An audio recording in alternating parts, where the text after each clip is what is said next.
Doctor Sreevarma ஆயுள் தரும் ஆயுர்வேதா அறுவை சிகிச்சை இல்லா குணம் ஆயுள் கால நிவாரணம்.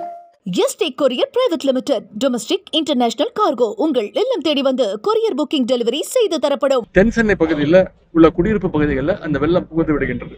எனவே இந்த பிரச்சனைக்கு நிரந்தர தீர்வு காண வேண்டும் என்பதன் அடிப்படையில் ஒக்கியம் மடுவு தெற்கு பக்கிங்ஹாம் கால்வாய் முதல் வங்கக்கடல் வரை பீச் வரை வெள்ள நீர் வடிகிற வகையில புதிய நேரடி கால்வாய் அமைக்கும் பணி நடைபெற இருக்கின்றது.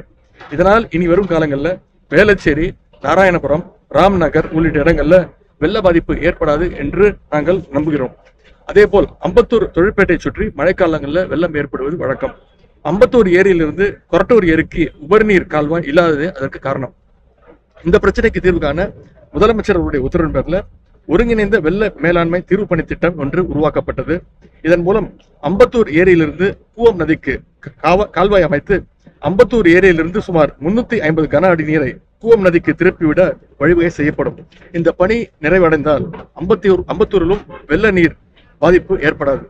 இந்த இரு பணிகளையும் தொடங்கியதன் மூலம் தென் சென்னை மக்கள் மற்றும் அம்பத்தூர் பகுதி மக்களுடைய நீண்ட நாள் கோரிக்கையை நம்முடைய முதலமைச்சர் அவர்கள் நிறைவேற்றியிருக்கின்றாங்க.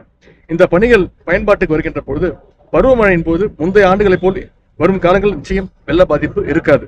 அரசு மேற்கொள்ளும் இந்த பணிகளுக்கு பொதுமக்கள் தங்களுடைய முழு ஒத்துழைப்பும் தர வேண்டும் என்று நான் கேட்டுக்கொள்கிறேன். அதற்காக தான் முயற்சி செஞ்சுக்கிட்டு இருக்கிறோம். இன்னைக்கு காலையில கூட தலைமைச் செயலகத்தில் ஒரு ஆய்வுக் கூட்டம் நடத்திருக்கிறோம். கிட்டத்தட்ட 2 மணி நேரம் பேசியிருக்கிறோம். சென்ற மழையின் போது இதே மாதிரி பல கூட்டங்கள் நடத்துறோம், ப்ரிப்பேர்டா இருந்தோம். அதனாலதான் போன மழையை கொஞ்சம் சமாளிச்சோம். அதே மாதிரி இந்த முறையும் கொஞ்சம் ஏர்லியாவே அது ப்ரிப்பரேஷனை ஸ்டார்ட் பண்ணிட்டோம். சென்னையில பண்ற மாதிரி தென் மாவட்டங்கள்ல பண்றதுக்கு வாய்ப்பு இருக்கும். நிச்சயமா அதுக்கான அறிவுரைகளை முதலமைச்சர் அவர்கள் வழங்குவார். சார், ஆணவ படுகொலைக்கு தனி சட்டம் ஏற்ற வேண்டும் சொல்லிட்டு எல்லா இடத்துலயும் போராட்டம் நடக்குது. ஏற்கனவே இருக்கிற சட்டங்கள்லாம் ஏற்கனவே கடுமையான சட்டங்கள்லாம் இருக்கு. இருந்தாலும் இது பல்வேறு கட்சியினர் கோரிக்கை வச்சிருக்கிறாங்க. முதலமைச்சர் அவர்கள் முடிவு செய்வார். என்றும் உங்களுடன் மை இந்தியா. முக்கிய செய்திகளை உடனுக்குடன் தெரிந்து கொள்ள சப்ஸ்கிரைப் பண்ணுங்க, பெல் பட்டனை பிரஸ் பண்ணுங்க. என்றும் உங்களுடன் மை இந்தியா. டாக்டர் ஸ்ரீவர்மா ஆயுள் தரும் ஆயுர்வேதா அறுவை சிகிச்சை இல்லா குணம் ஆயுள் கால நிவாரணம். Yesterday courier private limited domestic international cargo உங்கள் இல்லம் தேடி வந்து கொரியர் புக்கிங் டெலிவரி செய்து தரப்படும்.